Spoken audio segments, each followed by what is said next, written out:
Salut et bienvenue, c'est toujours un réel plaisir de se retrouver. Dans cette vidéo, je vais partager avec toi 5 choses que j'aurais voulu savoir à 18 ans.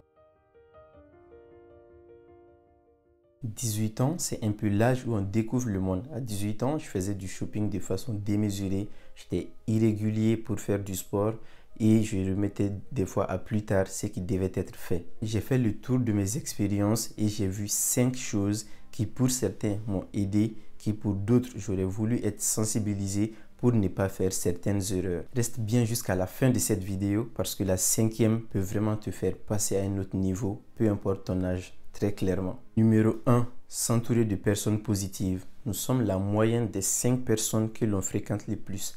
Jamais citation n'a été vraie. Dans mon cas personnel, je l'ai senti durant tout mon parcours, du collège en école d'ingé. Mes amis ont grandement participé à ma progression. Ce sont des gens engagés, des personnes extraordinaires qui m'amènent à me challenger et à me lancer des défis. Avec de tels amis, vous ne pouvez que vous dépasser. C'est le premier conseil que je donnerais à n'importe quel jeune.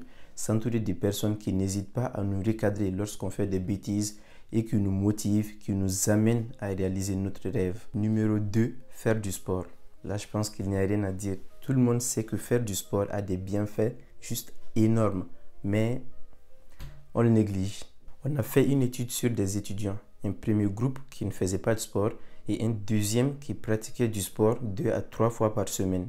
Juste avec ça, les résultats scolaires augmentent de 20%. Juste avec ça, ouais. Ils ne travaillent pas plus, interdiction de réviser plus. Parce que quand ils pratiquent du sport, déjà c'est anxiolytique, antalgique, antifatigue. Ils sont des meilleures humeurs, ils ont un meilleur teint et ils cicatrisent mieux. Ils fabriquent aussi de la neuroadrénaline, de la sérotonine, tout ce qu'il faut pour qu'un cerveau fonctionne bien. Donc naturellement, tout fonctionne mieux. C'est the conseil. L'étude un peu plus approfondie montre qu'ils développent leur attention, leur coordination. Bref, on ne va pas s'appesantir là-dessus. Je vous mets un lien dans la barre de description vers l'article que j'ai écrit sur le sport. Ou là, ou plutôt là, vous allez trouver. En ce qui me concerne, à 18 ans, j'avais un abonnement Basic Fit et je n'y allais pas souvent et je ne faisais pas de sport en plein air. Mais maintenant, je fais de la natation. J'apprends à nager, je vais à la salle de sport et surtout je fais du foot. Là, j'ouvre une petite parenthèse, on a été premier du championnat universitaire à Aix-en-Provence et on est qualifié pour la finale d'excellence de l'Académie Aix-Marseille. Félicitations à toute l'équipe. Fin de la parenthèse. Donc, essayez de faire du sport, c'est très important. Numéro 3, apprendre à bien gérer ses finances. Il faut avoir un budget pour bien gérer son argent. Lorsqu'on n'a pas de budget, on peut se retrouver avec des fins de mois difficiles. Durant mes 2 premières années de licence, mes rentrées d'argent étaient la bourse, je donnais des cours de soutien, j'étais employé à la bibliothèque universitaire et durant l'été, je taffais. Le problème, c'est que je mangeais beaucoup de fast-food, j'avais un abonnement Basic Fit et je n'y allais presque jamais. J'avais beaucoup d'abonnements, par exemple Netflix, et je ne regardais même pas de séries. Cette année, mes rentrées d'argent sont ma bourse et c'est tout. Et ce qui est surprenant, c'est que mon épargne par mois n'a pas vraiment changé.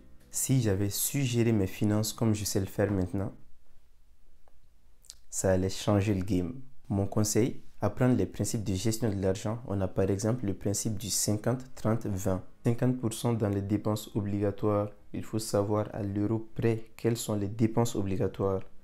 30 dans les envies qui sont diverses et variées et 20 dans les épargnes.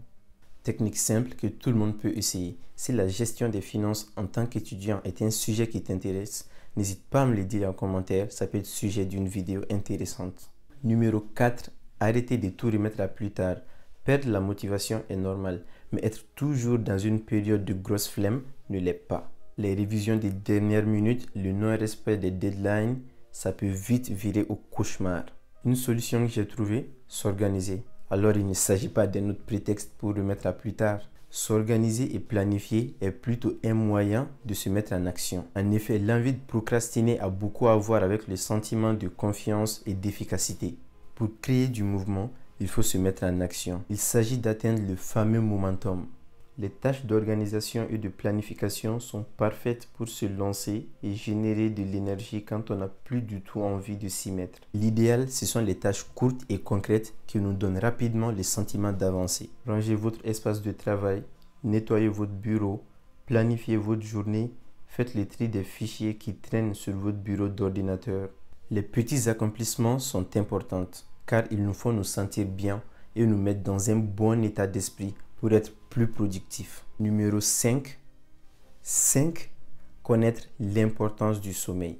Il faut savoir que durant le sommeil, le corps humain se restaure physiquement. Pendant le sommeil, de nombreuses fonctions du corps sont altérées ou suspendues pour céder la place à d'autres fonctions spécifiques. Le sommeil a des bienfaits juste remarquables.